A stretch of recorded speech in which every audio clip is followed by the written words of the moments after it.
Sebelumnya saya minta maaf, saya duduk sedikit lebih tinggi dari Bapak Ibu sekalian. Ini untuk sekedar terlihat saja. Bismillahirrahmanirrahim. Assalamualaikum warahmatullahi wabarakatuh.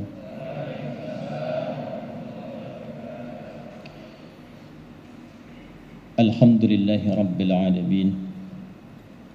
Alhamdulillahi alim hakim, ghafurur rahim, rahmanir rahim, rahmanud dunya wa rahimul akhirah. Wassalatu wassalamu ala rasulillah nabiyyina wa sayyidina Muhammad ibn Abdullah al-amin al-hakim. Fassalawatullahi alaihi wassalam at-tam wa ala alihi wa sahbihi wa dhurriyyatihi wa ummatihi ila yaumiddin al-hakim fil mahkamati rabbil alamin wa ba'd. Yang kita hormati, kita muliakan, dan semoga mendapatkan kemuliaan di sisi Allah Subhanahu wa taala. Yang mulia Ketua Mahkamah Agung Profesor Dr. Sunarto SHMH, Bapak Wakil Ketua Mahkamah Agung Bapak Soeharto yang tadi baru saja juga terpilih Wakil Ketua Mahkamah Agung di yudisial, bidang yudisial. Semoga diberkahi dan dimudahkan oleh Allah Subhanahu wa taala dalam mengemban amanah yang baru. Seluruh keluarga besar di Mahkamah Agung, jamaah sekalian, baik para pejabat eselon 1, para karyawan, karyawati, dan semua kita tanpa kecuali. Izinkan saya mengawali pertemuan kita hari ini dengan bermohon pada Allah Subhanahu wa taala, semoga siapapun yang terhubung dengan pengajian ini, baik di tempat ini ataupun tempat yang jauh, senantiasa diberikan kesehatan, kekuatan, dan bimbingan dari Allah Subhanahu wa taala supaya menjaga dan memiliki kemampuan untuk mengoptimalkan penjagaan amanah ini hingga ia wafat dan kembali kepada Allah dengan keringanan hisab insyaallah. Bapak Ibu sekalian, penanggalan di dalam kalender Islam mengikuti seluruh ketentuan-ketentuan dalam nilai syariat yang tidak hanya menghadirkan nama, juga kegiatan, tapi di dalamnya berisi hikmah-hikmah kehidupan yang melahirkan kebaikan untuk dunia dan akhirat kita di semua aspek, baik itu aspek syariat seperti tadi kita menunaikan sholat.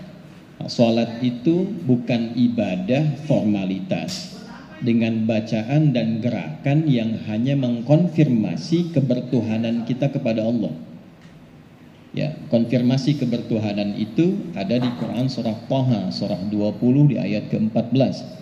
Innani anallahu la ilaha illa ana fa'budni wa aqimis salata li dzikri.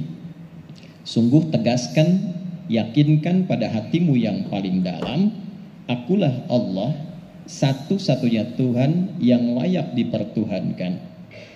Jika engkau bertuhan kepadaku, maka buktikan kebertuhananmu kepadaku dengan beribadah padaku dan dilakukan lewat sholat.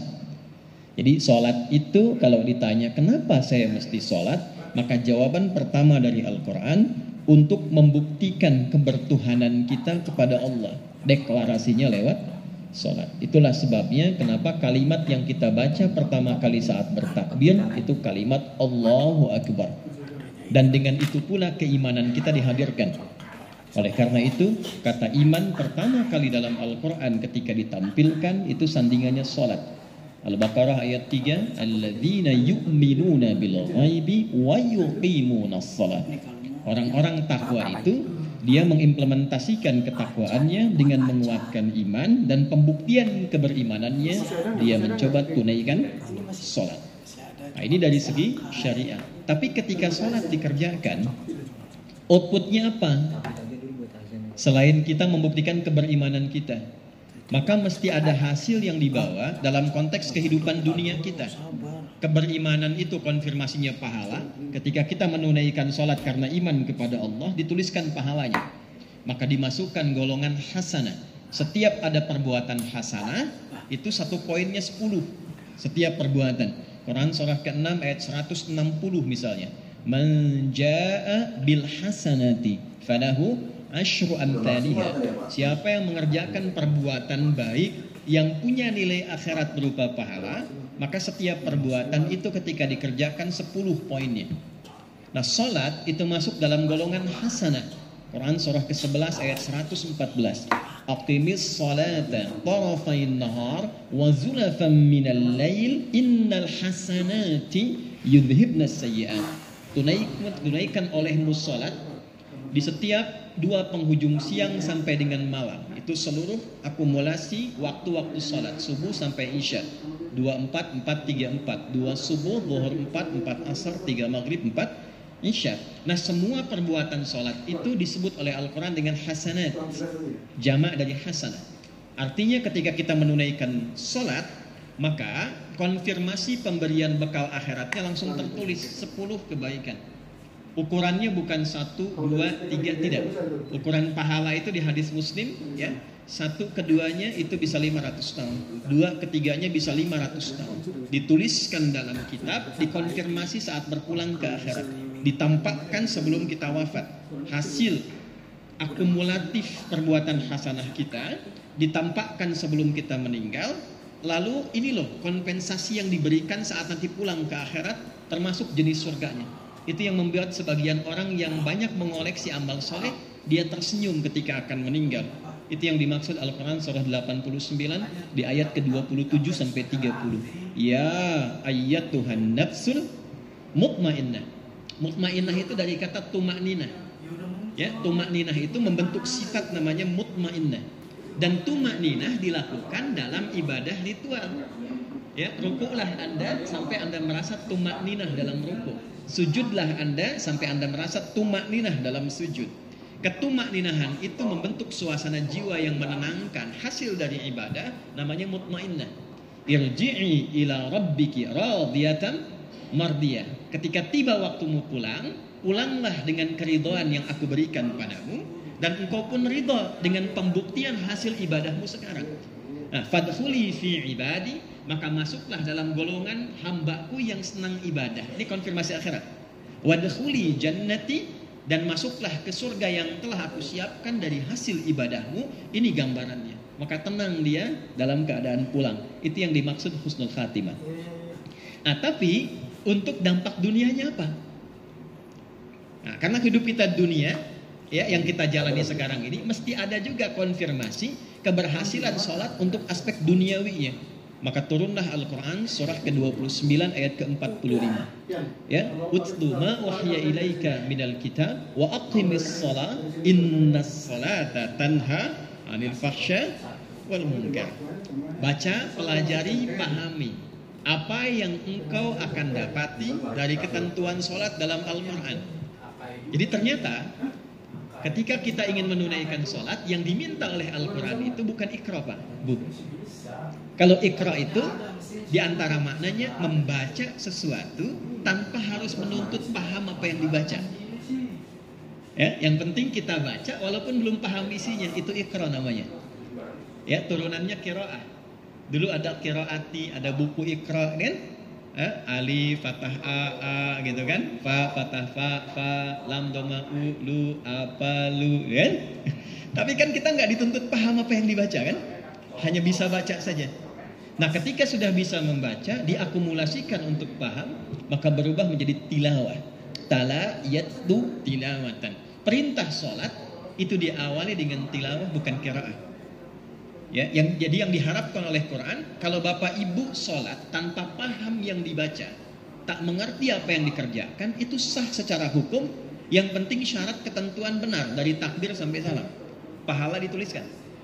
Tapi kalau Anda ingin mendapatkan hasil dari sholat ini, membentuk karakter saya menjadi lebih baik, berintegritas, dan terbebas dari nilai-nilai keburukan dalam kehidupan dunia. Cuma 2 sifat buruk itu. Kalau bukan fahsya, keburukan yang didorong oleh syahwat, faraj, zina, pornografi, porno aksi, LGBT, seluruh turunannya itu disebut fahsya namanya. Mungkar, perbuatan menyimpang yang diingkari oleh hati, sumbernya nafsu perut dan akal. Mohon maaf, menipu, menyogok, korupsi, mencela, bahkan merendahkan orang itu mungkar. Ya, nah dua sifat keburukan ini, fahsya dan mungkar, itu yang menjadikan seseorang menjadi sosok yang kurang baik. Sholat, keberkahan dunianya, kalau dikerjakan dengan benar, di dunia merubah perilakunya jadi orang baik, terbebas dari dua sumber keburukan ini, di akhirat terkonfirmasilah dengan bekal pahala yang dibawa ketika dia pulang. Sekarang pertanyaannya, apakah setiap orang sholat itu mampu nilai sholat ini mentransformasikan dirinya menjadi orang baik, terbebas dari dua sumber tadi? Ya, kalau belum terjadi, maka coba dicek, jangan-jangan ada gerakan, ada bacaan yang tidak dipahami, tidak dimengerti, sehingga nilai-nilai filosofis dari bacaan dan gerakan itu tidak dituangkan untuk membimbing perilaku kita dalam kehidupan. Ya. Dan ini ada maknanya, Pak. Kenapa berdirinya tegak, kakinya terbuka selebar bahu? Kenapa tangan mengangkat begini? Kenapa yang kiri ditutup kemudian dengan tangan bagian telapak yang kanan? Ini semua ada maknanya. Ketika makna ini kemudian kita ketahui dengan hikmah, maka itulah yang kemudian membimbing diri kita untuk terjaga dari perbuatan keji dan mungkar. Ini gambaran. Nah, ini pun berlaku dalam konteks kehidupan muamalah. Tadi syariat, sekarang muamalah. Karena kajian kita bukan di aspek syariat, mungkin lain kali kita bahas topik sholat. Kajian hari ini kan tentang tahun baru Islam. Nah, apakah dalam penetapan kalender bulan Al-Muharram hanya nama saja? Atau di dalamnya ada makna, ada hikmah, ada pedoman berkehidupan yang sekaligus membimbing kita bagaimana menjalani aktivitas setidaknya dalam setahun itu sehingga terjaga dalam nilai-nilai kebaikan yang diridhoi oleh Allah Subhanahu wa taala. Nah, ini menjadi dasar kajian kita di siang hari ini untuk membawa pada pembahasan penanggalan baru dalam Islam dengan dasar pengetahuan, pemahaman dan pengamalan dalam kehidupan. Nah, kurang lebih ini mukaddimahnya. Sekarang mari kita mulai bahasannya. Baik. Bapak Ibu sekalian, bulan pertama dalam kalender Hijriah sekarang sudah masuk 1447 Hijrah. Disebut dengan bulan Al-Muharram. Jadi ada al-nya ya Bu ya. Ada Muharram, ada Haram, ada Al-Muharram. Itu berbeda. Kalau kita sebut Muharram tanpa al, itu asalnya segala yang terlarang. Segala hal yang terlarang, yang tidak diperkenankan untuk dikerjakan, untuk dilakukan, itu disebut dengan Muharram namanya. Bohong itu terlarang. Dusta itu Muharram, gak boleh dikerjakan. Mencuri itu Muharram. Korupsi itu Muharram. Mencela itu Muharram. Hukum dari segala yang dilarang tadi disebut dengan haram namanya. Jadi perbuatannya Muharram, mabuk itu Muharram. Apa hukumnya? Haram. Nah, dua-duanya ini baik Muharram ataupun haram asalnya sebetulnya seakar dengan kata hormat. Diserap ke dalam bahasa Indonesia menjadi hormat. Jadi hukum haram ini dan munculnya kata muharram ini pada asalnya bukan ingin membatasi seseorang dari perbuatan tertentu, tapi dihadirkan untuk menjaga keadaan dirinya supaya tetap terhormat. Sebab ketika itu dilakukan, runtuh kehormatannya. Ketika itu dikerjakan, rendah kehormatannya dalam pandangan Allah dan jatuh dalam pandangan manusia. Ya, kenapa? Karena Tuhan punya sifat Rahman dan Rahim, dan dengan sifat itulah menginginkan setiap hambanya lahir terhormat, hidup mulia, kembali pun dalam keadaan terbaik. Itu yang dimaksud Bapak Ibu dalam Quran surah ke-17 ayat 70. Walaqad karramna bani Adam wa hamalnahum fil barri wal bahr wa razaqnahum minat thayyibat wa faddalnahum ala katsirin mimma khalaqna tafdila. Dan yakinkan pada dirimu, jangan pernah engkau ragukan, seluruh anak cucu Adam yang tercipta, selain aku ciptakan dengan sempurna fisiknya, Quran surah 95 ayat 4, ya, laqad khalaqnal insana fi ahsani taqwim, itu fisiknya. Bersamaan dengan kesempurnaan fisik itu, aku lekatkan juga kesempurnaan perilakunya, sifatnya, dalam bentuk potensi. Karamna, kata karim itu artinya sifat mulia yang melekat pada seseorang. Bapak pernah dengar istilah al-mukarram, ya kan? Al-mukarram itu sifat mulia yang dilekatkan karena kemuliaan sifat yang melekat pada dirinya. Nah, ketika kita terlahir, bukan hanya fisiknya yang baik, bersamaan dengan sempurna fisik ini ditanamkanlah sifat-sifat kebaikan yang potensinya tertanam pada jiwa kita. Nah, karena Allah ingin itu keluar dengan baik, supaya membimbing bagian tubuh kita baik, maka dimunculkanlah hukum yang menjaga kehormatan kita. Salah satunya hukum larangan mengerjakan perbuatan ini supaya kehormatan yang baik ini terjaga sampai dia meninggal. Maka turunlah hukum yang disebut dengan haram. Ya. Saat seseorang mencela, kenapa dilarang mencela? Karena ketika mencela kehormatan dia jatuh. Kenapa dilarang mencuri dengan turunannya? Mau kecil mau besar. Karena ketika mencuri, jatuh kehormatannya, Pak. Bahkan di Quran itu nanti ada perbuatan yang saking diharamkannya, itu muncul kemudian bagian-bagian lain untuk mengingatkan kalau Anda mengerjakan ini, bukan hanya Anda yang terkena, keluarga pun mendapatkan dampaknya. Misal, kalau kita sekarang tarik, ya, kasus korupsi misalnya, ya, itu bagian dari extraordinary crime, yang nanti ditegaskan oleh Nabi, didokumentasikan oleh Imam Muslim dalam hadisnya, yang ketika dikerjakan itu, ya, misal terfikir untuk berbuat, itu dampaknya bisa kepada orang-orang yang hadir di sekitarnya. Ayahnya yang berbuat, anaknya yang kena resiko, ya, suaminya yang berbuat, istrinya yang kena dampak. Nah, karena itulah kemudian muncul hukum haram supaya menjaga kehormatan itu dalam seluruh aspek kehidupan yang terkait dengannya. Kalau kita ingin memulai untuk mencoba memproteksi diri dari perbuatan-perbuatan yang meruntuhkan kehormatan kita, sehingga ketika yang salah ditinggalkan, yang soleh muncul, yang jelek ditinggalkan, yang baik muncul. Kan hukumnya begitu ya Pak ya, Bu ya, berlawanan kan? Kalau ingin jadi orang baik, yang tak baiknya jauhi kan? Ya kan? Orang bisa berkata baik karena kosakata yang buruknya dia tinggalkan, maka muncullah yang baik. Nah, maka ketika kita menginginkan segala yang muharram itu ditinggalkan sehingga mengangkat kehormatan kita dengan baik, maka waktu mengawalinya tambahkan huruf al, alif dan lam pada kata asalnya. Muharram tambah di depannya dengan al menjadi al-muharram. Kenapa bulan pertama di dalam kalender Hijriyah disebut dengan bulan Al-Muharram? Untuk memberikan satu pedoman dengan kesan yang kuat pada diri setiap muslim.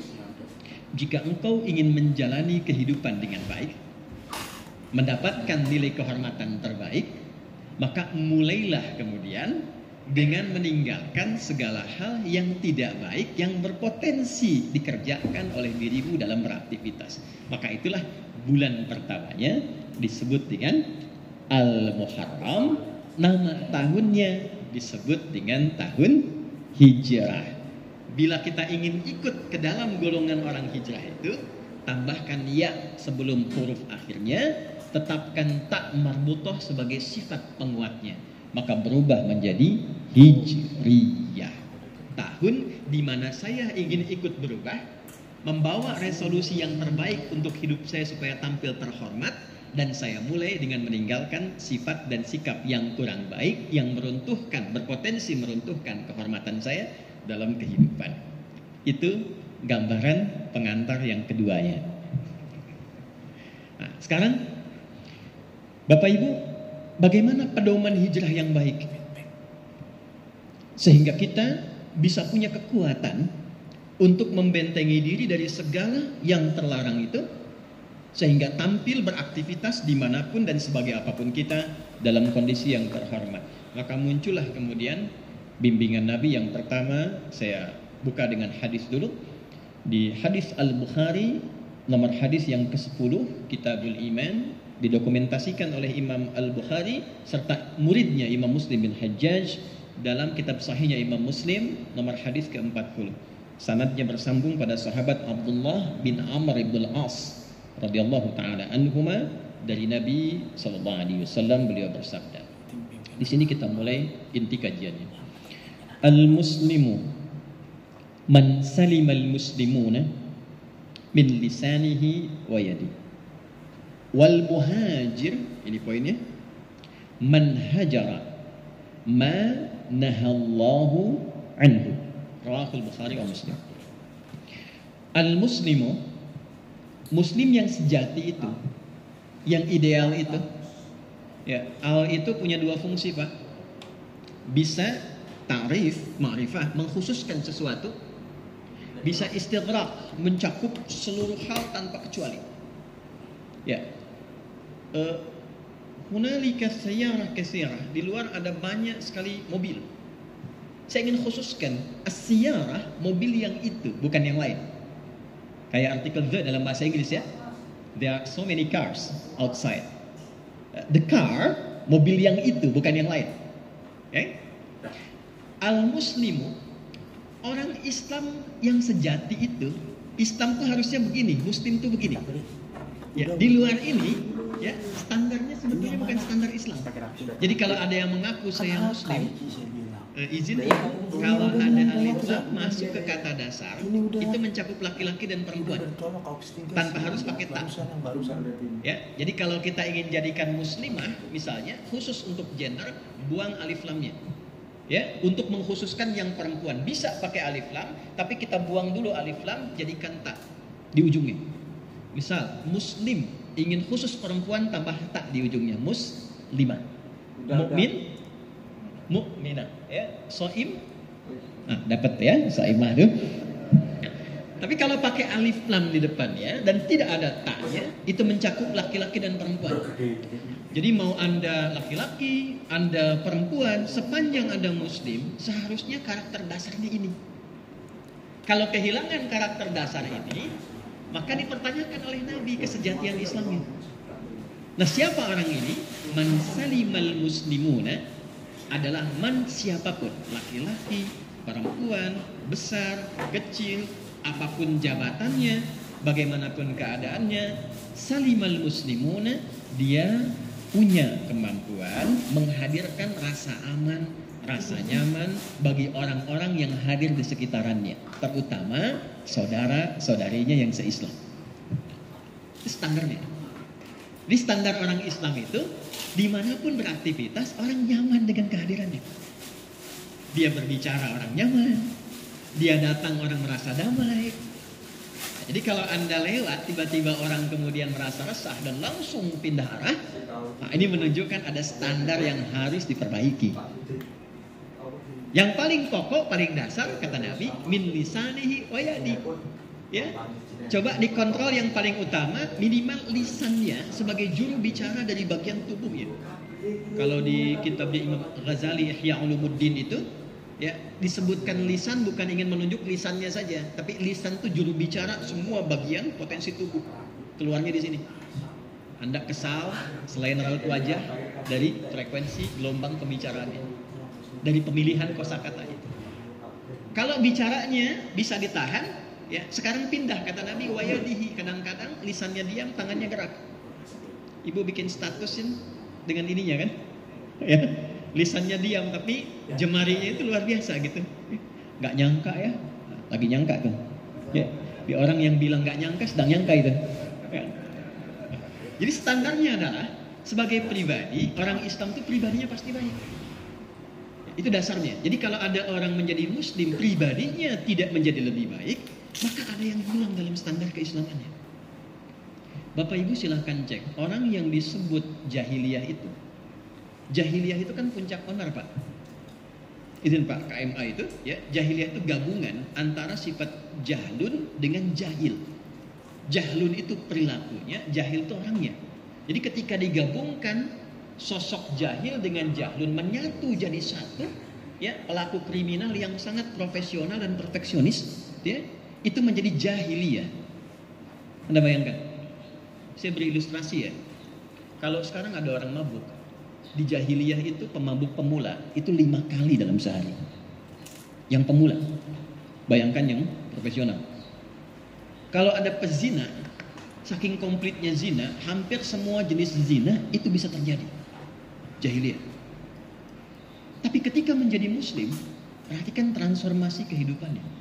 Yang pertama dikonfirmasi oleh Al-Quran, itu bukan berubah menjadi orang pintar, jadi kaya, jadi punya kedudukan, tapi yang pertama kali terjadi perubahan adalah berubah jadi orang baik, Pak. Bapak Ibu boleh cek, hampir semua ayat yang turun tentang dasar pendidikan keislaman, ukuran keberhasilannya itu bukan capaian pengetahuan, tapi akhlaknya. Anda boleh cek, penghafal Quran, maaf, itu bukan berapa juz dia telah hafalkan, bukan berapa banyak ayat dia kuasai. Konfirmasi pertama kali dari Allah dan Rasulnya ketika berhasil Qurannya, itu berapa banyak ayat yang merubah pribadinya menjadi lebih baik. Quran surah ke-35 misalnya ayat 32. Thumma awrasna al-kitaba alladhina astafayna min ibadina faminhum zalimun li nafsi wa minhum muqtasid wa minhum sabiqun bil khairati biiznillah. Dzalika huwal fadlul kabir. Ada orang-orang terpilih mendapatkan anugerah senang dengan Quran. Ada yang senang baca, senang kajian, senang ngaji Bu Quran, senang khataman Pak. Ada yang senang menghafal. Tapi mereka terbagi 3 golongan kata Allah. Ada yang zalim. Dia hafal Quran tapi tidak mengamalkan isi Qurannya atau bertentangan dengan Quran yang dia baca. Kata Al-Quran jangan mencela, dia mencela. Itu zalimul li nafsi. Ya, zalim itu menempatkan sesuatu bukan pada tempatnya. Ini ada gelas, tempat menampung air minum. Di toilet itu ada gayung, tempat menampung air untuk mandi. Ada orang minum pakai gayung, mandi pakai gelas. Itu zalim namanya. Ada orang hafal ayat la yasraqu min qaum, jangan saling mencela, dia mencela, itu zalim. Wa minhum muqtasid, ada yang paket hemat baru untuk dirinya. Ya, cirinya kadang maaf baca-baca mojo nempel-nempel di dinding, baca. Tapi ketika diminta jadi imam, saya belum mampu, belum pada tempatnya. Itu paket hemat, muqtasid. Masih baik. Ya. Nah, yang ketiga dipandang berhasil, sabiqum bil khairati biiznillah. Yaitu ayat yang dia baca memengaruhi keadaan dirinya sehingga dia berubah menjadi pribadi yang lebih baik dari sebelumnya. Nah, ini yang menjadikan dasar seseorang itu sebagai standar dia menjadi muslim. Bapak lihat Umar sebelum masuk Islam. Ibu lihat Hindun sebelum masuk Islam. Bagaimana bengisnya, jahatnya dan sebagainya. Masuk Islam jadi orang baik, Pak. Jadi kalau kepribadiannya sudah baik, dititipkan apapun pasti jabatan itu akan diarahkan pada yang baik. Jadi hakim pasti baik, jadi pemimpin pasti baik, jadi ustadz pasti baik. Karena dasar kebaikan melekat pada dirinya. Itu standar Islam. Jadi kalau dalam perjalanan setiap tahun, kemarin 1446, sekarang 1447, kita merasa ada yang kurang baik pada diri kita, maka kembalikan pada standar keislaman itu. Bagaimana caranya? Diteruskan kemudian hadisnya, wal muhajiru. Dan orang yang ingin memperbaiki dirinya dengan berhijrah kembali mendapatkan standar keislaman tadi, caranya, perhatikan kalimatnya, man hajar. Siapapun yang cepat memutuskan dia berubah menjadi lebih baik, manahallahu anhu, dengan cara dia berupaya mengoreksi dirinya, mengenali keadaannya, lalu merubah dirinya dari perilaku yang kurang baik menuju pribadi yang lebih baik. Berkumpullah di era Umar bin Khattab, diskusi bagaimana standar keislaman ini tentang hijrah menjadi bimbingan bagi setiap muslim di setiap awal beraktivitas sepanjang tahun. Maka diusulkanlah oleh sahabat Ali bin Abi Thalib singkatnya, bagaimana kalau kalender dalam Islam itu diberi nama dengan inspirasi hijrahnya Nabi, spiritnya membimbing lebih baik, sehingga ditetapkan dengan nama Hijriyah. Setiap tahun, setiap waktu berusaha untuk hijrah menjadi lebih baik dan diawali dengan meninggalkan segala yang terlarang dalam kehidupan. Nah, ini asal mulanya dari segi sejarah, mengapa ditetapkan dengan nama Hijriyah. Awalnya Muharram, selanjutnya Safar, Rabiul Awal, Rabiul Akhir, Jumadal Ula, Jumadal Akhirah, Rajab, Sya'ban, kemudian Ramadan, Syawal, Dzulqa'dah, Dzulhijjah. Walaupun nama ini sudah ada di zaman jahiliyah, ditetapkan dalam Islam, masuklah pada standar nilai dalam Islam. Tidak boleh ada nama, tidak boleh kemudian ada tata cara, kecuali punya makna di dalamnya yang mengembalikan kita pada nilai keislaman yang sejati. Pertanyaan pertamanya, ketika kita sudah memasuki bulan yang pertama ini, lalu Anda mengadakan acara memperingati bulan Al-Muharram, tahun baru Islam. Apakah peringatan ini hanya sekedar acara seremonial yang mengonfirmasi kita duduk, tahu waktu sudah berganti, atau di dalamnya memang ada tuntunan yang harus mengembalikan kita pada jati diri Muslim yang sesungguhnya? Sekarang pertanyaannya, jika kita ingin mengeksekusi itu, bagaimana caranya? Disinilah saya mohon izin untuk berdiri sedikit menguraikan. Ada irisan-irisan nanti yang berkesesuaian dengan tugas Bapak Ibu, baik di Masjid Al-Mahkamah ini ataupun di tempat mahkamah yang sesungguhnya Anda bertugas. Saya mohon izin sedikit berdiri, tapi sebelumnya saya bertanya, sampai jam berapa saya diberikan waktu untuk mengurai ini? Wah, ini KMA-nya bilang udah unlimited ya. Izin yang mulia ya, saya berdiri. Baik. Bapak silakan sampai sore, saya jam 2 pulang ya.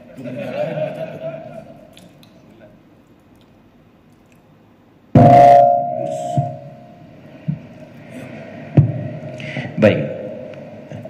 Saya izin berikan gambaran dulu. Ada hijrah, tadi sudah kita ulas. Jadi saya tidak ingin kita berkumpul tapi kita tidak memahami apa yang kita bahas. Termasuk ini kan ada kain kiswah. Jangan sampai disimpulkan ini yang perak bacaannya doa gitu. Ya, saya khawatir salah kesimpulan. Padahal kan ini bukan yang atas yang doa itu. Yang ini bacaannya suni'at hadhihi as-sittara fi Makkah al-Mukarramah. Paham? Tidak. Kain kiswah ini dibuat di Makkah al-Mukarramah. Wa ahdaha ilal Ka'batil Musyarrafah. Setelah dibuat, dihadiahkan sebagai kain kiswah Ka'bah.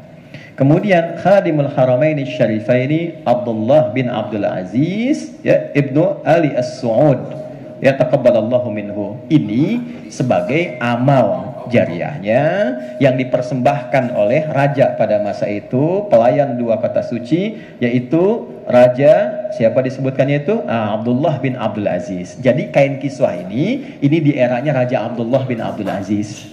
Dapatlah bagiannya, dihadiahkan ke sini, lalu ditampilkan Al-Mahkamah. Jadi ini bukan hadiah Raja Salman, ya, Raja Abdullah bin Abdul Aziz di atasnya. Kembali ke sini ya. Ini hijrah sudah kita bahas. Hijrah menjadi hijriyah sudah kita urai.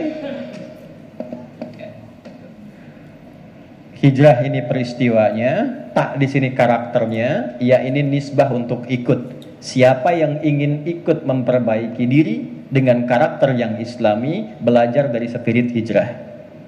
Maka diturunkan bulan pertamanya dengan nama Al-Muharram.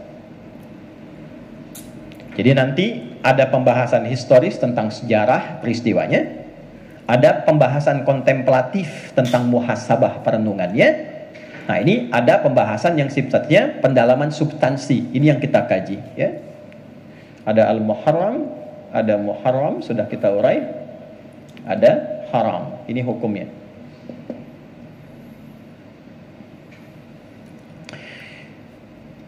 Jika kita ingin berhijrah, ikut memperbaiki diri sehingga bisa lebih baik dalam menjalani kehidupan, mulailah dengan meninggalkan segala yang dilarang sehingga kita terhindar dari perbuatan terlarang itu dan muncullah sifat-sifat terhormat dalam menjalani aktivitas. Bila kita ingin mengawali dengan menghindarkan segala yang terlarang ini, memangkas, memotong sesuatu yang menyimpang, yang tidak diperkenankan, maka bahasa Arabnya disebut dengan hakama namanya. Upaya memotong, memangkas segala yang menyimpang, namanya hakam. Ya, ha, kaf, mim, hakama. Jika itu kepada pelakunya, orang yang berupaya memangkas segala hal yang menyimpang dari ketentuan yang terhormat, maka melekat pada dirinya sifat itu berubah namanya dari kata kerja, verb, fi'il, menjadi kata benda, isim, namanya hakim. Hakim. Jika itu dilekatkan menjadi bentuk profesi dalam keseharian terbawa, ya, pekerjaannya, profesinya, berupaya untuk memangkas segala hal yang menyimpang dan meruntuhkan kehormatan, dipangkas itu sehingga tegak nilai-nilai yang baik dan penuh dengan kehormatan, maka berubah namanya, dipangkas di depannya alifnya, dipindahkan menjadi ya sebelum huruf akhirnya, menjadi hakim namanya. Ini dia, hakim. Jika dengan upaya itu dia kemudian melakukan analisis, melahirkan keputusan yang memastikan nilai-nilai penyimpangan itu dan membawa kepada nilai terhormat, maka berubah namanya menjadi qadhi. Kata kerjanya qadha, orangnya qadhi, hasil keputusannya disebut dengan al-qadha. Oke, jadi kita temukan di sini ada hakim, ada qadhi, diterjemahkan dengan nama yang sama dalam bahasa Indonesia, hakim, yang memiliki kemampuan untuk menilai, memutus, melahirkan hasil yang meyakinkan untuk memastikan seorang terlepas dari nilai-nilai yang menyimpang. Jadi sebetulnya izin Pak KMA dan yang mulia hadir saat ini seluruhnya, bulan Al-Muharram itu bulannya para hakim. Ya, pergantian tahun dalam Islam sesungguhnya irisannya itu lekat dengan nilai-nilai mahkamah, nilai-nilai peradilan. Dan ini yang kemudian kita bawa sebagai bagian yang kita banggakan di hadapan Allah. Jadi kan begini, Bapak Ibu ketika memutuskan jadi hakim dan segala turunannya, itu kita harus punya motivasi dalam ketentuan syariat, apa yang membanggakan kita di hadapan Allah. Hakim itu bukan sekedar profesi, tapi ada nilai yang diagungkan di dalamnya, sehingga dengan itu kita pulang membawa kebanggaan. Ini yang ditekankan oleh Nabi dalam hadis yang kelak didokumentasikan oleh Imam At-Tirmidzi dan dibuka dengan kata inna di depannya. Beliau mengatakan demikian, innal muqsitina. Saya terjemahkan dengan ilmu balaghah ya. Ya, saya tambahkan dulu nahwu sedikit, nanti kita isi dengan balaghahnya. Inna harfu nasbin wa taukidin tansibul isma wa tarfa'ul khabara mabniun 'alal fathi la mahalla lahu minal i'rab. Inna itu bukan hanya huruf yang menjadikan kalimat setelahnya berharakat fathah atau ada ya kalau jamak, tapi huruf yang berfungsi memberikan keyakinan kuat kepada objek supaya meyakinkan informasi ini pada hatinya yang jangan pernah ragu. Perhatikan kalimatnya. Innal muqsitina, kata Nabi, hei, yakinkan pada hatimu yang paling dalam, jangan pernah engkau ragu. Orang-orang yang berprofesi menampilkan keadilan secara sempurna sehingga tegak keadilan itu indallahi, diapresiasi oleh Allah di hari kiamat kelak, melewati hisab dengan cepat seakan-akan gak ada hisab bagi dirinya, langsung lewat, indallahi, diberikan tempat di sisi arsy Allah. Belum selesai hadisnya. Ala manabira min nurin, dibikinkan mimbar terhormat yang terbuat dari cahaya, karena dia bertugas di atas mimbar untuk menegakkan keadilan dengan membawa nilai ketuhanan yang baik. Maka di akhirat ditetapkan di samping Allah, di samping arsy-Nya dibuatkan mimbar baru yang terbuat dari cahaya. Jadi Bapak Ibu jangan duga jadi hakim itu hanya untuk misalnya menyelesaikan persoalan, menerima beban, tidak. Ya, justru profesi ini terhormat karena pertaruhan terbesarnya Anda mendapatkan kemuliaan di sisi Tuhan. Ya. Tapi kalau hadiahnya besar, pekerjaannya pun gak akan ringan. Ya, kalau ringan ya paling power bank hadiahnya gitu kan. Tapi karena hadiahnya ini istimewa, harus berimbang kan dengan ujiannya. Ya, Tuhan menguji hal kecil dengan imbalan kecil. Tuhan memberikan ujian besar dengan imbalan yang besar. Mustahil ada imbalan besar ya dengan ujian yang kecil, itu mustahil. Jadi ketika Bapak Ibu memutuskan menjadi seorang hakim dan turunan-turunannya serta jabatan yang terlibat di dunia peran, itu yang Anda putuskan adalah bagian dari proyek akhirat yang besar. Jadi kalau bagi orang Islam masuk ke mahkamah itu proyek akhirat, Pak, bukan proyek dunia. Makanya dari sini muncul wakil Tuhan di muka bumi. Kenapa? Karena dia membawa nilai-nilai cahaya ketuhanan dan sifat-sifat yang diterapkan untuk mewujudkan keadilan. Jadi banggalah Bapak Ibu yang terpilih, bukan orang lain, ya, karena Anda sedang memilih proyek yang sangat prestisius untuk kepentingan puncak pulang kita di akhirat. Ini bagi orang Islam. Jadi orang Islam itu ketika memutuskan masuk peradilan, proyeknya sudah proyek akhirat. Bapak Ibu jangan tukar dengan dunia. Ketika ditukar dengan dunia pasti rendah itu, karena Allah sudah tinggikan, manusianya yang turunkan. Rumusnya kalau Allah sudah tinggikan, kita jangan turunkan lagi. Ya, tapi ketika Allah tawarkan dengan nilai yang tinggi, cepat masuk ke dalamnya untuk memperoleh kehormatannya. Jadi ini bagian yang pertama. Ya, saya gambarkan dulu tentang akhirat supaya ada dorongan yang lebih kuat ya, Pak Ibu sekalian. Saya pakai hukum logika yang dasar dulu ya. Mohon izin, tidak bermaksud untuk mengajari, hanya mengingatkan. Bapak Ibu, kalau kita berpindah tempat, idealnya kan kita akan mencari bekal kan, supaya di tempat yang baru kita merasa nyaman ya. Anda tugas di Jakarta, tinggal di Bekasi. Untuk ke Jakarta, Anda kan pasti cari bekal. Anda dari Jakarta akan tugas ke Sumatera. Anda ingin pastikan di Sumatera saya nyaman, tenang, baik. Anda cari infonya, di mana saya bertugas, tempatnya di mana, ya, akses yang paling nyaman seperti apa. Setelah dapat pengetahuannya, kemudian kita siapkan bekalnya. Normalnya begitu kan? Kita sangat bersyukur di antara sekian keyakinan yang ada di muka bumi ini, dan kita diperintahkan menghormati itu tanpa mencelanya. Ya, hanya Islam yang kitab sucinya mengatakan lakum dinukum, hormati keyakinan orang lain, tidak boleh mengganggunya. Dalam saat yang bersamaan tunaikan keyakinan kita dengan baik dan sempurna sesuai kemampuan kita. Perhatikan baik-baik.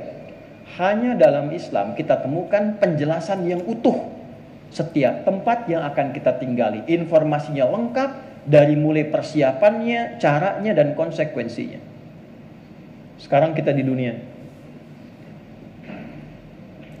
Oke? Turun hukum dunia, dijelaskan. Kehidupannya begini, tantangannya begini, godaannya begini, tugas kamu seperti ini. Apapun pilihan hidupmu, berusaha untuk mendapatkan ini. Lengkap, sempurna. Setelah di dunia kemana?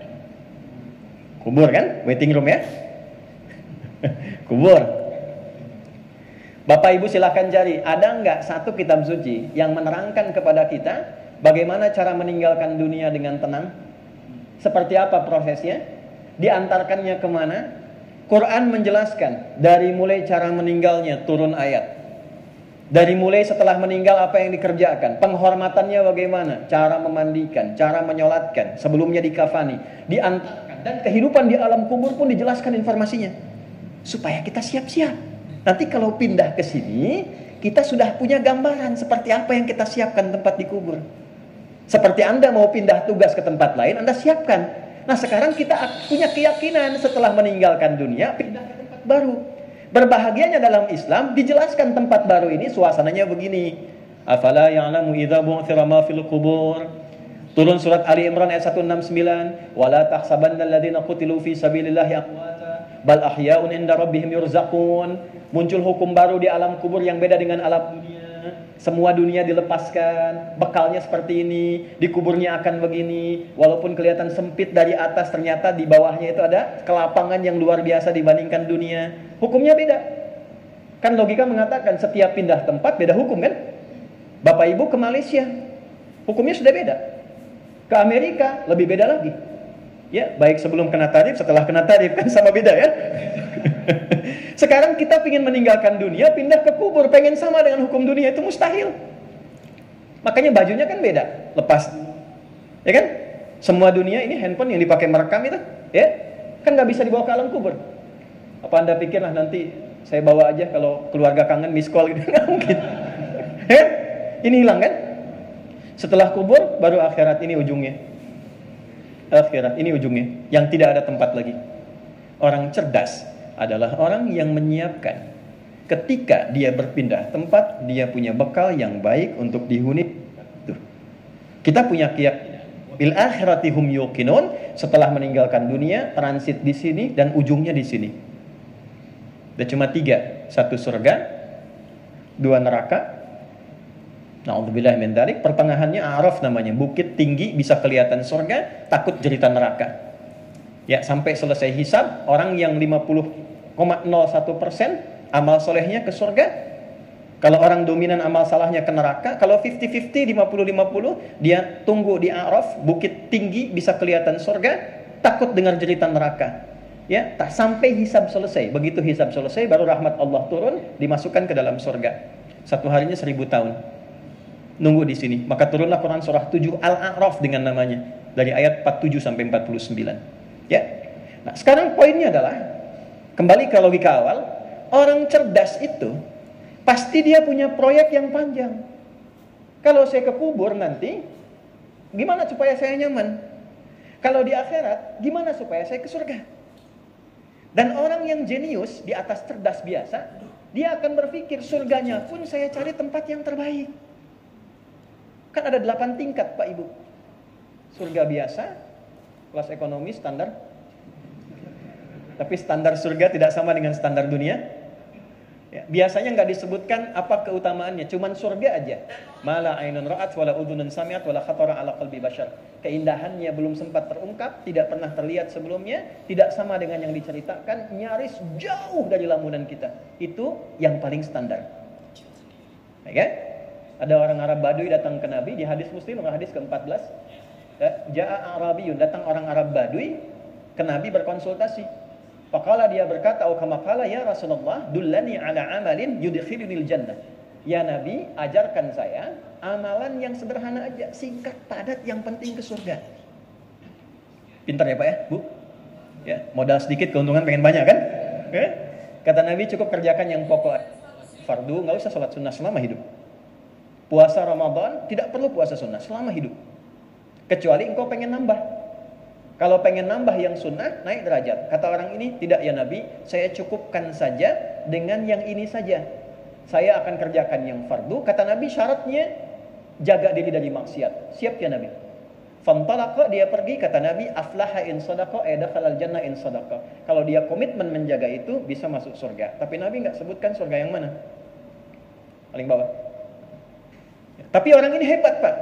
Dia pintar. Kenapa? Di Baduynya Arab, tinggalnya di padang pasir. Dia sudah berpikir, kalau saya tambah dengan yang sunnah itu nggak mudah. Mau tahajud angin datang, tenda terbang. Ya, mau puasa juga sulit mendapatkan barang makanan, kecuali Ramadan dia siapkan. Tapi dia pintar. Dia bisa jaga maksiat, dia komit, karena terbayang. Di padang pasir mau maksiat apa Bu? Sinyal nggak ada. Update status nggak bisa. Ya, lihat yang aurat ya memang unta terbuka aurat. Jadi itu saja. Nah, sekarang kita ingin meniru itu kan mustahil. Maka di atas ini nanti ada Jannatun Na'im, ada Darussalam, ada surga Aden tengah-tengah, tertingginya Firdaus. Ya. Saya tanya Ibu dan Bapak, kalau kira-kira diberi pilihan 8 tingkatan, tertingginya surga Firdaus, Bapak Ibu mau pilih yang mana? Mau sama kayak yang Arab tadi? Sederhana aja Ustaz, yang penting ke surga ya. Kalau tercapai, kalau gagal nyangkutnya di mana? Maka orang jenius akan berpikir kan, saya akan ngambil yang tertinggi sehingga airpodnya itu keluar. Ambil yang tertinggi, kalaupun nggak nyampe nyangkutnya jelas, pasti di bawahnya, ya kan? Tapi orang berpikir lagi, ada nggak yang di atas ini yang kira-kira bisa melihat Allah? Selama ini nggak pernah lihat, dikasih oksigen, hidup, rindu, nggak pernah natap. Karena ada ayat turun Quran surah 75 itu ayat 22 sampai 23. Wujuhun yawma idzin nadhirah. Ada wajah-wajah yang bersinar terang sekali. Ya, ila rabbiha nadhirah. Bukan karena di surganya, tapi dia berhasil mewujudkan impiannya melihat Allah yang belum pernah ditatapnya. Bukan karena surganya. Maka orang-orang mulai berburu. Nah, di antara amalan-amalan apa yang kira-kira bisa memanggil saya untuk mendapatkan tempat terbaik ini? Ini semua pintunya pintu. Ada pintu sholat, pintu sedekah, pintu zakat dan sebagainya. Semua kita dipanggil oleh pintu-pintu ini ketika kembali. Tapi ada yang berpikir lebih. Saya tidak peduli di mana bagian, tapi pengen ditempatkan yang dekat dengan Allah. Maka keluarlah hadis Nabi untuk memotivasi. Ini ada profesi ini yang kalau dikerjakan, tempatnya ketika kembali ke akhirat dimuliakan oleh Allah. Profesinya ada A, ada B, ada C. Ada yang ingin dekat dengan Allahnya bersama para nabi, terutama Nabi Muhammad sallallahu alaihi wasallam. Maka turunlah kemudian amalan-amalan seperti An-Nisa itu yang 69. Ya, ulaikal ladzina an'ama Allahu 'alaihim minan nabi syuhada'i wassalihin wa hasuna ulaika rafiqa. Ada orang-orang yang dia menjalani kehidupannya, memilih profesi tertentu ketika di akhirat enggak tanggung, dikumpulkan sekomplek dengan semua nabi yang pernah bertugas di bumi. Satu komplek, di komplek para nabi, Bang. Tetangganya sama siapa? Saya Kiai. Kamu Kiai B. Bapak tetangga sama siapa? Saya mah biasa aja. Samping kanan saya Nabi Ibrahim. Kiri saya Nabi Isa. Masya Allah. Depan saya Kanjeng Nabi Muhammad SAW. Dan disinari oleh cahaya arsy-Nya Allah Subhanahu wa Ta'ala. Nah, di antara profesi mulia yang mengantarkan Anda punya kedudukan tinggi melebihi standar-standar ini yang biasa adalah profesi yang sekarang Anda pilih di dunia peradilan. Karena kalimat nabinya, innal muqsitina, tanamkan pada hatimu yang paling dalam. Orang-orang yang terlibat untuk menegakkan keadilan sehingga tampil secara sempurna dan terhormat. Perhatikan kalimatnya, indallahi, diberikan apresiasi di sisi Allah. Ala manabira, dibuatkan mimbar-mimbar min nurin yang terbuat dari cahaya. Walaula fadlullahi wa rahmatuh, dan kalaulah bukan karena keutamaan yang Allah berikan dan kasih sayangnya, wa annallaha tawwabun hakim. Cahaya surah 24 ayat 10. Dan sungguh hatimu yang paling dalam, memang tidak ada yang sempurna dalam menjalankan profesi itu. Tapi ketika dia ingin memperbaiki diri untuk kembali menjadi baik, hakim dan bijak dalam menetapkan dan menjalankan aktivitasnya, itulah yang Allah tempatkan dalam sisi yang terbaik. Jadi jangan dibayangkan bahwa orang-orang dengan profesi ini akan baik semua, belum tentu. Sepanjang manusia pasti akan ada kekurangan. Tapi untuk mengembalikan yang kurang menjadi baik, muncullah apa yang disebut dengan hijrah tadi. Nah, makanya ngajinya kita kembalikan ke kitab. Kalau pakai media sosial, tasrifnya geser. Ya, kita ngaji dulu masih hakama yahkumu gitu kan? Hukman fahuwa hakimin wa dzaka mahkum. Nah, sekarang ngaji digital sudah beda. Ya, taba ya tubu YouTuban, tak-taka yutaktiku tiktokan gitu kan. Instagrama, yang Instagrimu Instagraman ya. Nah, makanya kita balik ke sini sekarang, masih ada waktu? Masih ya? Nah, ya 15. Nah, terusan berikutnya adalah jika saya telah memilih ini untuk investasi akhirat saya. Ingat, kalau kita pilih akhirat, dunia ikut, Pak. Yakinkan itu, Bu ya. Kalau kita memilih akhirat, dunia pasti ikut. Ketika Anda memilih dominan dunia, akhirat tidak terlaik. Ya. Ayatnya di Quran surah kedua, ayat 200 sampai 201. Wa minan nasi may yaqulu rabbana atina fid dunya. Bukan, jangan ngarang ya. Wa ma lahu min akhirati min khalaq. Wa ma lahu fil akhirati min.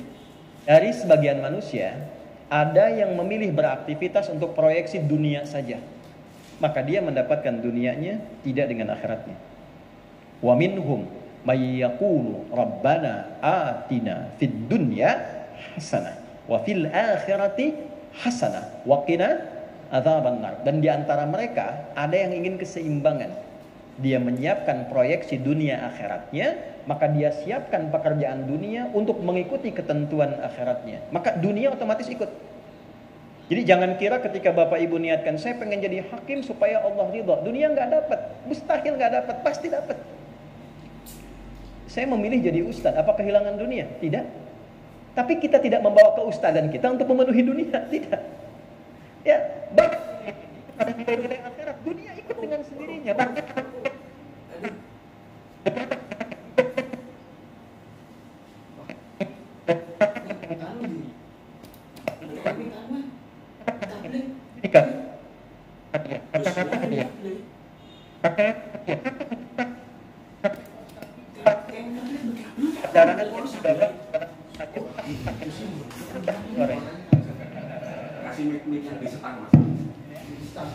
nah, jadi dunia, jadi jangan tanamkan pada diri Bapak Ibu. Ketika sudah Allah terus Anda geser orientasinya ke dunia, itu merendahkan apa yang Tuhan sudah tinggikan. Ya, nah ini dulu motivasi awalnya. Allah sudah tinggikan derajat kita, maka jangan diturunkan dengan nilai-nilai dunia yang tidak sementara, tidak seberapa, dan pada akhirnya kita tinggalkan. Nah, untuk menguatkan itu bukan sekedar motivasi, tapi menjadi lentera yang membimbing kita, maka diturunkanlah panduan dalam Al-Quran. Kalau engkau memilih profesi hakim ini, yang engkau hadapi seperti ini, karakternya akan begini, tantangannya akan begini. Nah, di antara panduan itu, saya ingin menurunkan beberapa ayat saja, sesuai dengan alokasi waktu yang kita bisa dapatkan di hari ini. Baik, karena unlimited waktunya, maka saya bisa turunkan lebih banyak. Bismillah. Izin ya Bu, Pak, saya coba hapus sedikit dulu. Ini kajian spesial hari ini ya.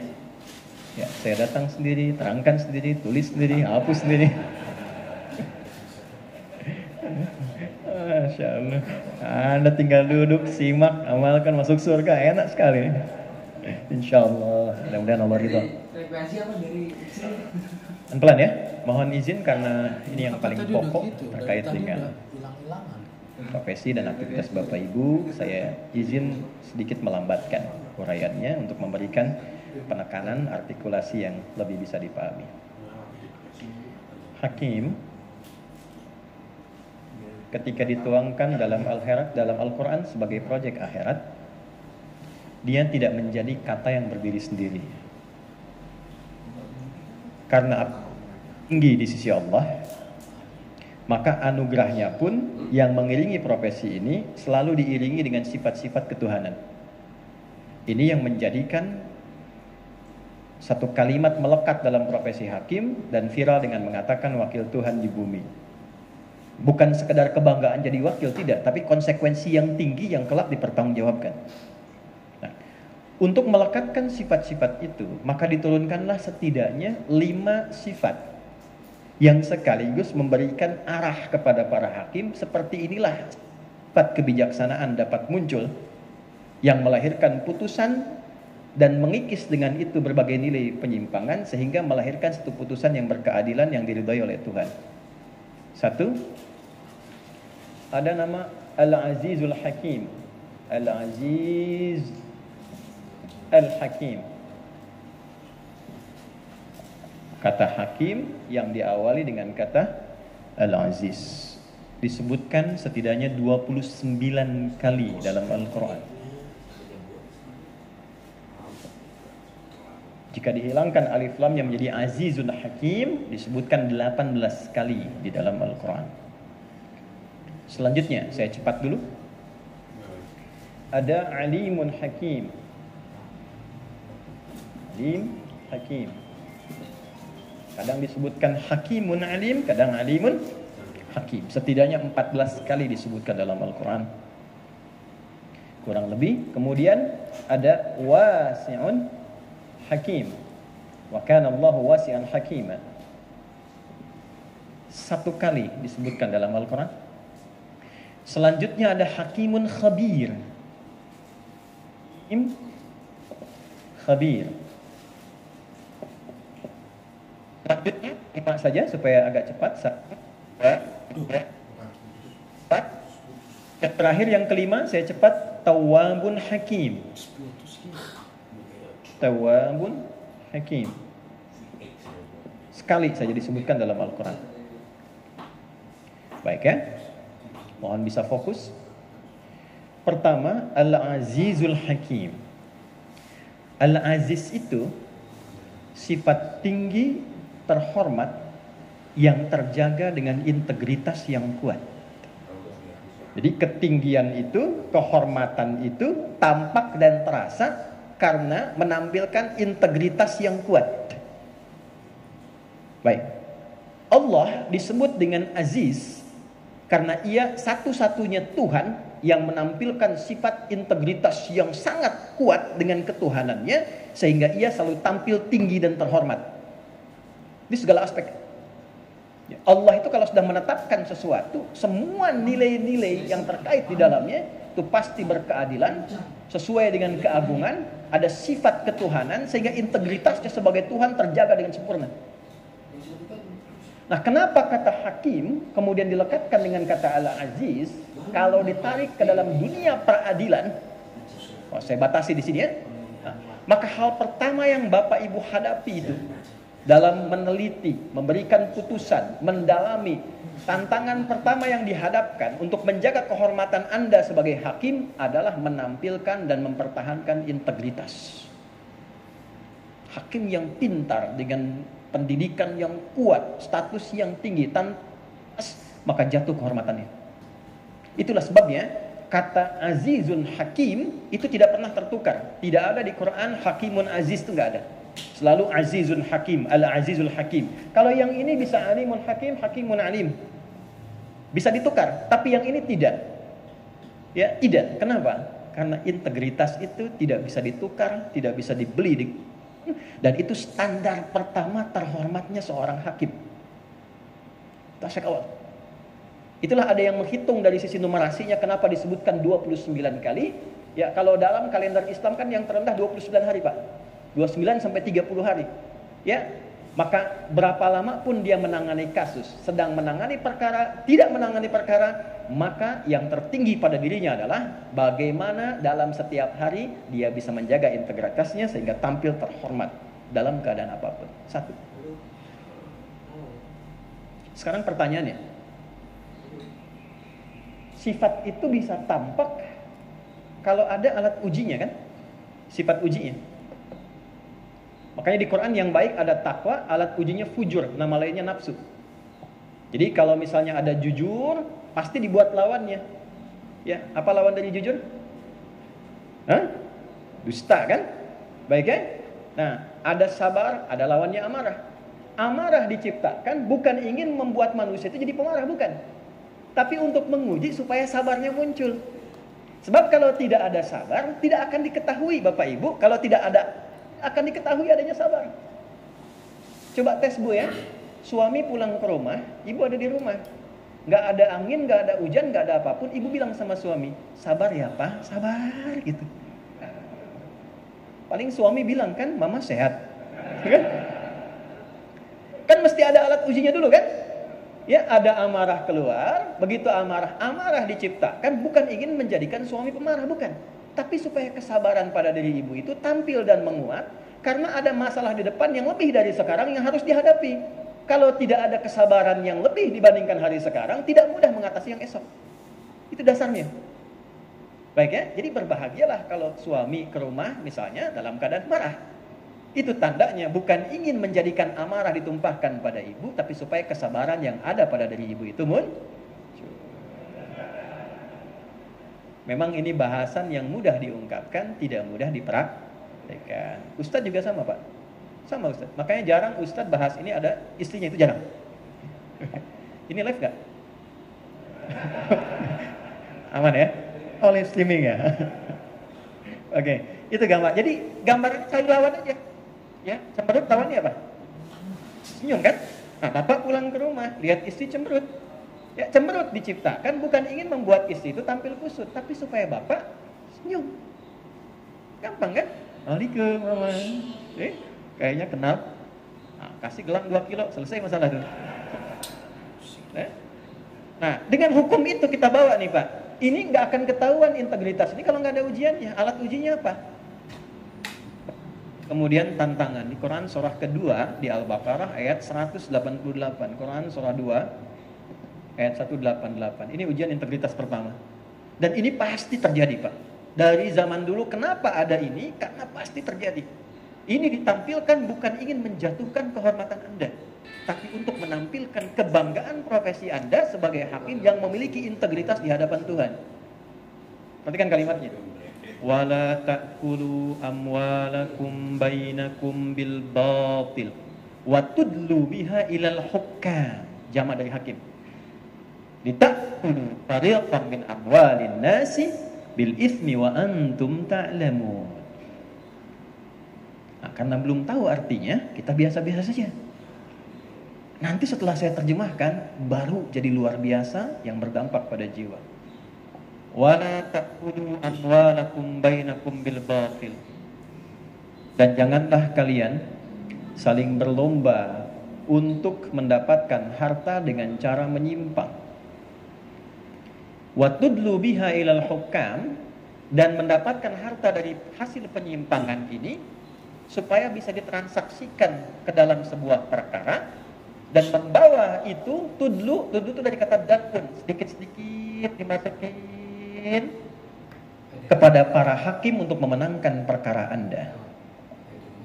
Litakulu fariqam min amwalin nasi bil ismi, supaya perkara Anda dimenangkan oleh hakim itu dengan memberi yang tertentu, dan Anda sadar sebetulnya itu salah dan dosa.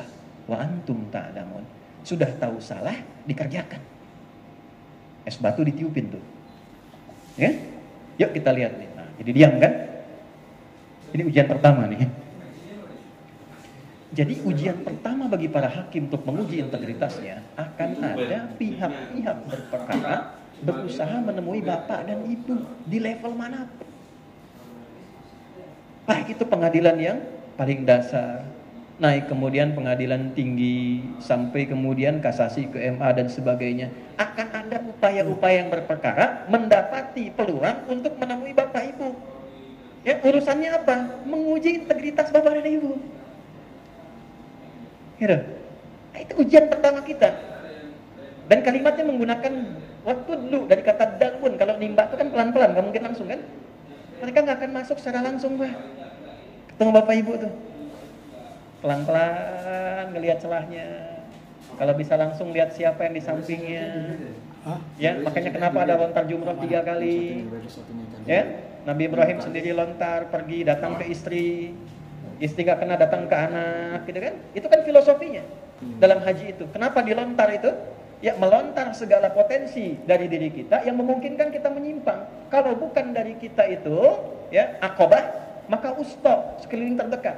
Kalau bukan usta yang terdekat, itu ula yang terjauh tapi punya akses ke kita. Maka berhati-hatilah ketika ada orang-orang berperkara ingin datang menemui Anda, maka itu tanda pertama yang dihadirkan oleh Allah untuk menampilkan integritas yang sudah Allah jaga. Jadi kalau sudah Allah jaga, bapak ibu kemudian jangan ungkap. Itu konfirmasi tertinggi. Ya? Ini poin dasarnya ini yang pertama. Jadi ketika itu dihadirkan 29 kali di dalam Al-Quran, boleh jadi Anda tidak memegang perkara, boleh jadi Anda tidak mengurus perkara, tapi akan ada ujian di waktu-waktu kita berkehidupan selama 29 hari, orang-orang yang mencoba meruntuhkan integritas kita sebagai hakim. Tuh. Jadi karena serius, Bismillah. Saya tidak mencari materi untuk menyesuaikan tidak, tapi inilah feedernya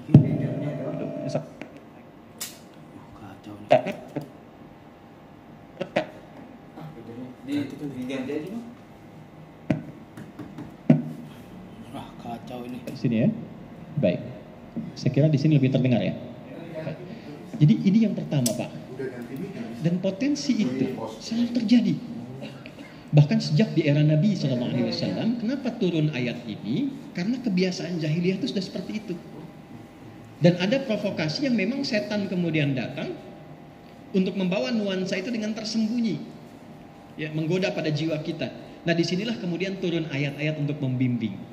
Bagaimana ketika diangkat, dilantik, disumpah dengan Quran diletakkan di kepala kita, dan saat ujian integritas itu tiba, kita sudah punya perisai dalam diri untuk mudah mengejampingkan itu dalam kehidupan. Berapapun nilai yang dibawa. Maka turun beberapa ayat untuk memberikan penguatan pada diri kita. Contoh, saya berikan sebab turunnya dulu. Ibu kenal nggak? Ada sahabat Nabi namanya Abu Hurairah. Kenal di mana, Bu? Nah, dengar ya. Baik. Abu Hurairah itu ditugaskan untuk menjaga Baitul Mal. Oke, di pusat asetnya umat Islam pada masa itu. Termasuk juga dengan keuangan dan sebagainya. Tiba-tiba malam datang orang ingin mencuri. Kelihatan orang mencuri, ditangkaplah oleh Abu Hurairah. Kata orang ini, tolong jangan tangkap saya, karena keluarga saya itu butuh, nggak bisa makan. Oh, saya nggak percaya, saya bawa dulu ke hadapan Nabi, nanti dihukumi oleh Nabi. Jadi Nabi hakim tertinggi pada masa itu. Dihukumi oleh Nabi, baru Anda bisa saya lepas. Ya, maka apa yang terjadi kemudian? Tolonglah dia mengiba lagi. Ketika mengiba kemudian lengah, lari orangnya.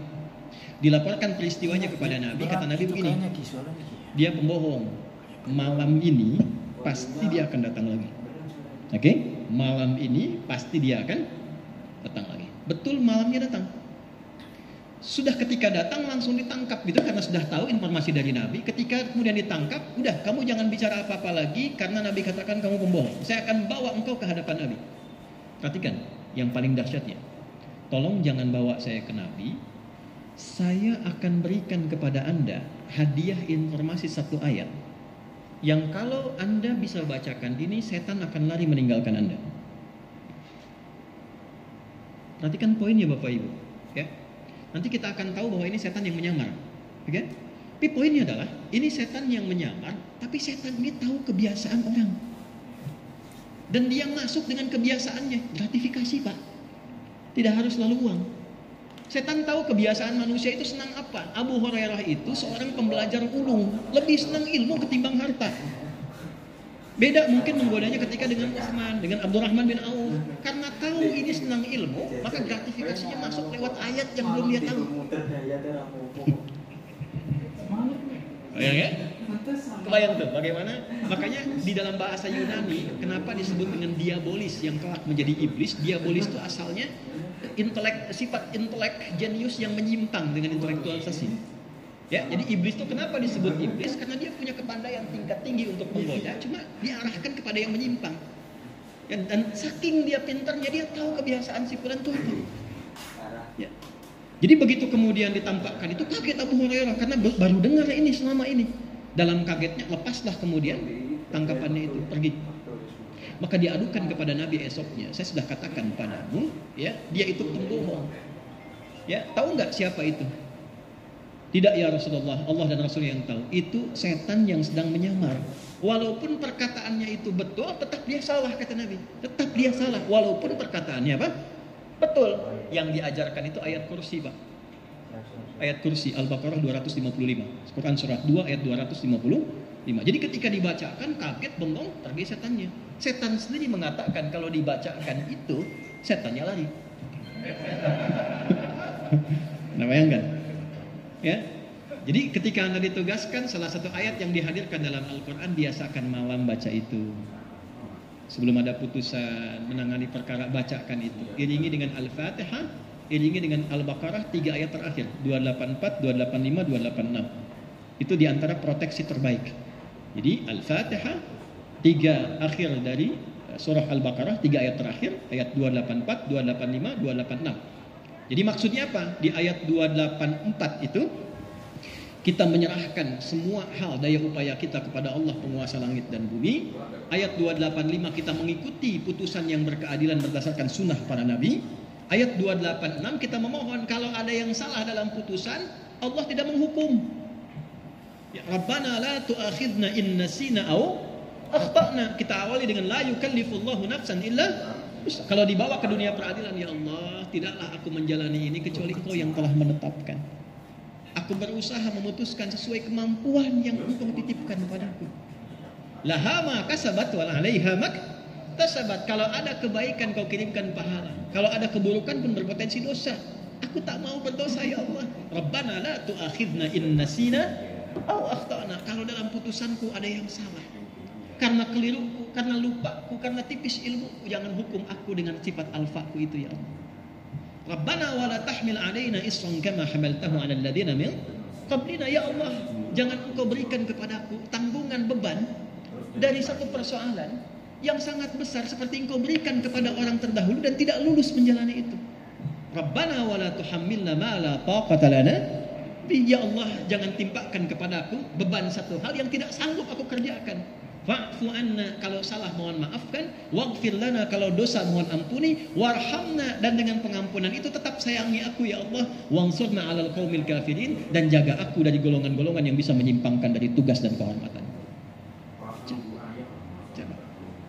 Ya, jadi kalau ada satu godaan menguji integritas, bacakan ayat kursi.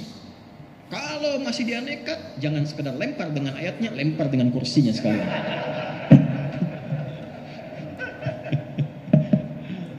Itu Pak, itu yang kita butuhkan. Jadi memang dunianya seperti itu. Jadi lengkap sekali di Quran itu. Ada caranya, ada hijrahnya, ada potensi kehormatannya, tapi saat yang sama ada alat uji integritasnya. Satu. Nah, untuk menguatkan tugas-tugas itu muncul nanti yang kedua, alimun hakim. Ya, sebijak apapun mesti tambah pengetahuan. Tambah pengetahuan, jangan sampai menangani perkara yang tidak dikuasai. Maka turunlah hadis Nabi. Perhatikan kalimatnya. Ada 3 orang hakim, qudat, talatu qudatin atau kama qala sallallahu alaihi wasallam, ya, qadiyani fil nari wa qadin fil jannah. 2 hakim itu ada kemudian di neraka, 1 hakim ada di surga. Hati-hati nih, mau masuk yang mana? 1, 2, 3. 2 pertama di neraka, yang ketiga di surga. Nah, bicaranya bukan tentang neraka, surga, neraka itu tidak, tapi di sini ada nilai-nilai dan norma-norma kebaikan yang membimbing kita. Ternyata yang pertama itu apa? Hakim yang tidak memiliki kapabilitas dan pengetahuan atas satu perkara sehingga dia mendolimi hak orang berperkara yang seharusnya mendapatkan keadilan. Dipaksakan menangani kasus yang tidak dikuasainya. 2, hakim yang punya pengetahuan, tapi pengetahuan ini digunakan untuk menyimpang dari ketentuan sehingga tidak memberikan putusan yang adil bagi orang berperkara yang dihadapinya. Dia tahu sebetulnya penyimpangannya ini, hukumannya ini, cuman karena dipesan dari sesuatu, ya integritasnya kemudian tidak terjaga, dia mengeluarkan satu hukuman yang tidak berkeadilan.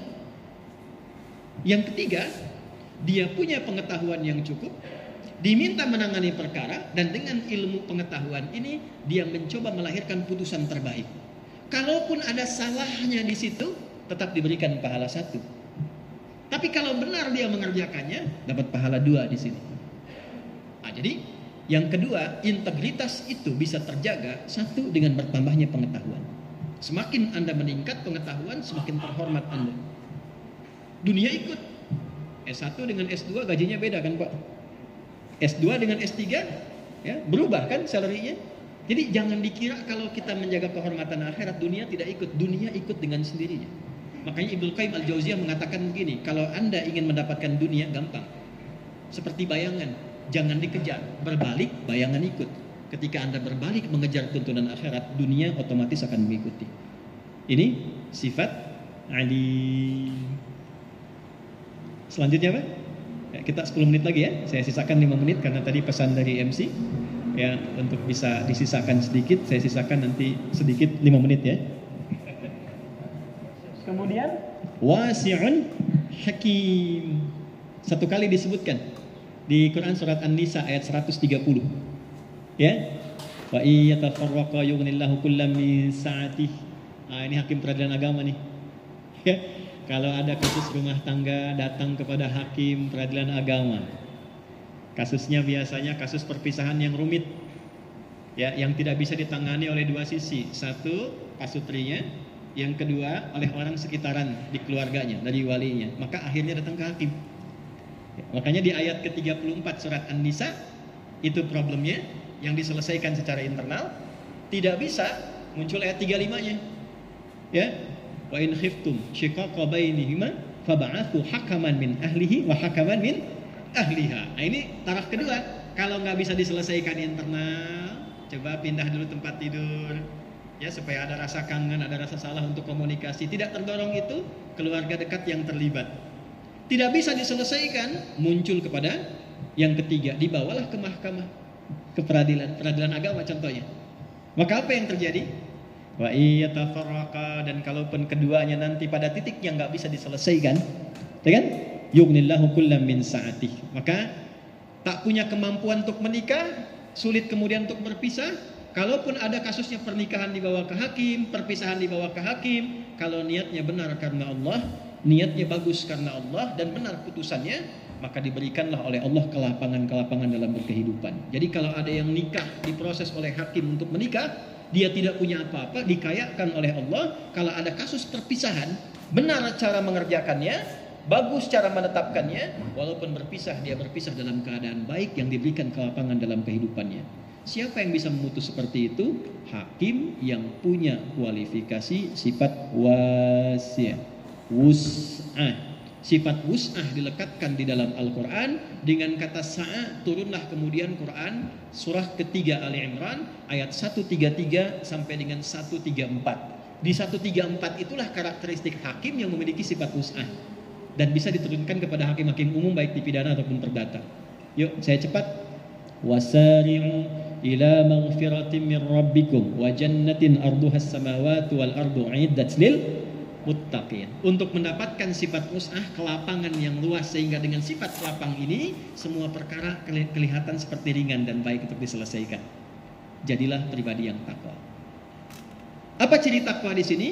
Alladzina yunfiquna fis sarai wad dharra wal kadhimina ghaidha wal 'afina 'anil nas wallahu yuhibbul muhsinin. Satu, sifat gemar berbagi dalam keadaan memiliki ataupun dalam keadaan yang sempit. Jadi dalam memutuskan perkara itu, maaf, orientasinya kita ingin memberikan yang terbaik, bukan condong pada salah satu.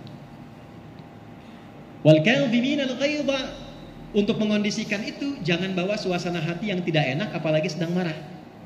Izin Pak, kalau sedang punya masalah jangan tangani perkara dulu, nanti hatinya tidak luas. Kalau tidak luas, putusannya pun pasti tidak akan komprehensif dan bijak. Wal kadhimina al-ghaidha, dia sanggup menahan amarah. Wal 'afina 'anil nas, dan berharap orang menjadi baik. Itulah sifat keluasan seorang hakim, ingin menjadikan bukan memenangkan perkara. Salah kalau menangkan perkara. Ya, poin tertingginya orang berubah menjadi baik sehingga kesalahannya termaafkan dan berubah kemudian dia menjadi pribadi yang lebih mulia. Wallahu yuhibbul muhsinin, dan Allah mencintai para pemilik sifat ihsan. Yang terakhir, ihsan itu berupaya menjadikan kegiatannya terasa disaksikan oleh Tuhan. Hadis Muslim nomor hadis ke-8. Anta'budallaha ka'annaka tarahu fa illam takun tarahu fa innahu yara. Kalau Anda memiliki sifat wus'ah, kelapangan dalam memutus perkara sehingga yang keluar putusannya berkeadilan dan objektif. Yang terakhir, tips dari Al-Quran, berusahalah dalam memutus dan menangani perkara itu merasa selalu diawasi oleh Allah. Itu tingkat tertingginya. Nasihat terakhir karena waktunya habis. Ini nasihat bijak dari para ulama Pak, Bu. Kalau terfikir berbuat yang menyimpang dan keliru, bayangkan pada saat itu kita diwafatkan oleh Allah Subhanahu wa taala. Jadi ketika Anda menangani tugas tertentu, tiba-tiba ada pikiran untuk berbuat keliru, rasakan saat terjadi itu Anda wafat. Ada orang menyogok, kemudian tiba diterima dalam wafat dalam keadaan menerima sogokan. Apakah mulia di hadapan Allah? Tapi yang dahsyat, tangan yang biasa dipakai sholat, tanha anil fahsya wal munkar, tiba-tiba datang orang, Pak, kalau Bapak bisa bantu Pak, nah ini ada rizki sekian, maaf ya, jari saya jari tahiyat tidak akan pernah dipakai maksiat. Itu integritas nomor 1 yang terkoneksi pada Tuhan. Tapi yakin orang seperti ini gak akan putus pada saat itu, dia akan balik lagi. Dia akan katakan kembali, Pak, informasinya naik Pak, jadi sekian tambahannya. Tunggu ya, saya istighfar dulu. Gak ada istighfar dalam maksiat ya. Nah, maka momentum hijrah itu bukan sekedar peringatan tahun baru. Ada irisan tentang dunia peradilan di dalamnya. Bagaimana ketahanan, kebaikan, keamanan, kenyamanan itu bisa tercipta. Salah satunya di tangan hakim yang berkeadilan, yang menegakkan nilai-nilai kehakiman dengan spirit hijrah, dan itu dimulai dengan al-muharram, berkomitmen untuk mencegah segala hal yang tidak beririsan dengan nilai-nilai kebaikan, baik itu sifat-sifat transaksional yang menguji integritas, meningkatkan pengetahuan untuk bisa menempatkan keadilan, dan yang terakhir terhindar dari berbagai macam kesempitan dengan meluaskan sifat-sifat pada hatinya dan dirinya sehingga bisa membaca segala hal dalam keadaan bijak dan baik. Terakhir, saya tutup dengan hadis Nabi SAW yang tercantum dalam hadis riwayat Muslim, dan ini yang sering dikutip ujungnya saja, awalnya jarang dikutip. Ayyuhan nas, wahai seluruh manusia, qad ahlakal ladzina min qablikum, atau fi riwayatin ukhra qad ahlakal ladzina qablakum. Ya, atau kama qala Rasulullah SAW, hai manusia, banyak kecelakaan terjadi, banyak ketidakstabilan terjadi, banyak orang-orang dulu hancur dan musnah itu karena perilaku yang terjadi pada putusan-putusan yang tidak berkeadilan. Perhatikan kalimatnya, idza saraka syariku minhum, maka apabila orang yang punya kelebihan harta, kedudukan, kehormatan dan sebagainya melakukan tindakan penyelewengan, falam yuqimu alaihi, maka hukum tidak ditegakkan dengan baik. Fa idza saraka minhumud dha'ifu, tapi kalau yang lemah melakukan satu penyelewengan, fa aqamu alaihi, maka tegas sekali itu kemudian diberikan penindakan. Biasa disingkat dari sebuah kata-kata menjadi tumpul ke atas, tajam ke bawah. Itu bagian dari makna hadis Nabi SAW. Maka jika negara ingin stabil, keamanan didapatkan dengan baik, salah satu yang paling berperan adalah nilai-nilai keadilan ditampakkan dalam dunia mahkamah, sehingga dengan itu ada kepastian hukum yang menjamin hak-hak warga negara, dan terciptalah kemudian satu dari 3 pilar utama kebaikan dan stabilnya satu negara dan negeri itu. Apa itu?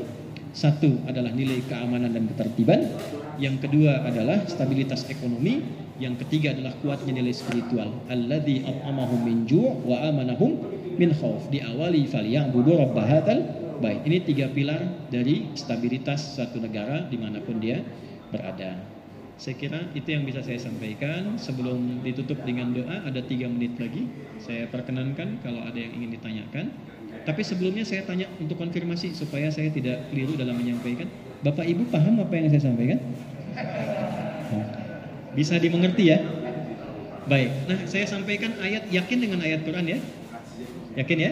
Baik. Maka saya coba uji dengan Al-Maidah di ayat 100 untuk memastikan apa yang saya sampaikan ini benar dan kita masih yakin dengan Quran. Ya ayyuhalladzina amanu la tas'alu an asya'a in tubdalakum tasubkum. Hai orang-orang yang masih beriman, kalau masih beriman saja. Hai orang-orang yang masih beriman, kalau materi sudah jelas disampaikan, terang dan dipahami, jangan banyak ditanyakan. Dikhawatirkan dengan banyaknya pertanyaan itu, yang jelas nanti menjadi tidak jelas. Jelas insya Allah uraian saya? Saya masih beriman ya? Baik. Ada pertanyaan? Mari kita berdoa, mudah-mudahan doa kita diterima oleh Allah Subhanahu wa taala dan dikuatkan kita untuk membawa tugas-tugas ini sampai baik dalam keadaan kita menghadap Allah Subhanahu wa taala. Allahumma taqabbal minna innaka antas samiul alim wa tub alaina innaka antat tawwabur rahim. Wassalli wa nusallim ala habibikal karim rasulikal mustafal amin sayyidina Muhammadin wa ala alihi wa sahbihi ajma'in. Rabbana la tad'a lana fi maqamina hadha fi kulli maqamin dhanban illa ghafarta. Ya Allah, jika ada satupun di antara kami datang membawa dosa dan kesalahan, jangan biarkan ia meninggalkan tempat pengajian ini kecuali Engkau telah gugurkan dan hapuskan seluruh kesalahannya. Wala hamman illa farajtah, jika ada yang tengah merasakan kegelisahan, mohon tenangkan keadaan hatinya. Wala asiran illa yassartah, jika yang ada yang tengah mengalami kesulitan, mohon angkat dan hilangkan seluruh kesulitannya. Wala maridan illa syafaitah, jika ada yang sakit di antara kami, mohon angkat dan sembuhkan penyakitnya. Allahumma ja'al jam'ana hadha jam'an marhuma wa tafarruqana min ba'dihi tafarruqan ma'suma. Ya Allah, jadikan pertemuan kami hari ini pertemuan yang mengikat sifat kekeluargaan dan kebaikan di antara kami, dan bila pun kami berpisah, ya Allah, jadikan perpisahan kami mempertemukan kami dalam keadaan yang lebih baik dan lebih baik. Allahumma ati anfusana taqwa wa zakkiha anta khairul man zakkaha anta waliyuha wa maulaha. Ya Allah, mohon jaga kondisi hati kami, tegakkan hati kami dalam kebaikan, sucikan dari berbagai penyakit yang mengotorinya. Wahfadna ya Allah waj'alna hukama udala liyakhaffif hisabana yaumal qiyamah ya rabbal alamin. Ya Allah, bimbing kami dalam menjalani tugas. Jadikan kami hakim-hakim yang mampu menjaga nilai-nilai kebaikan berkeadilan. Bimbing kami ya Allah agar tidak tergoda berbuat sesuatu yang menyimpang dari ketentuan. Bimbing kami ya Allah agar menghasilkan keputusan-keputusan yang Engkau ridai, yang menjadikan negeri ini menjadi negeri yang baldatun thayyibatun dan Rabbun ghafur. Allahumma Rabbana, jadikan seluruh ikhtiar kami meringankan hisab kami saat kembali kepadamu dengan ridha yang Kau berikan kepada kami. Rabbana atina fid dunya hasanah wa fil akhirati hasanah wa qina adzabannar. Wassallallahu ala sayyidina Muhammad wa ala alihi wa sahbihi ajma'in wa akhiru da'wana alhamdulillahi rabbil alamin. Demikian, terima kasih dan mohon maaf. Assalamualaikum warahmatullahi wabarakatuh.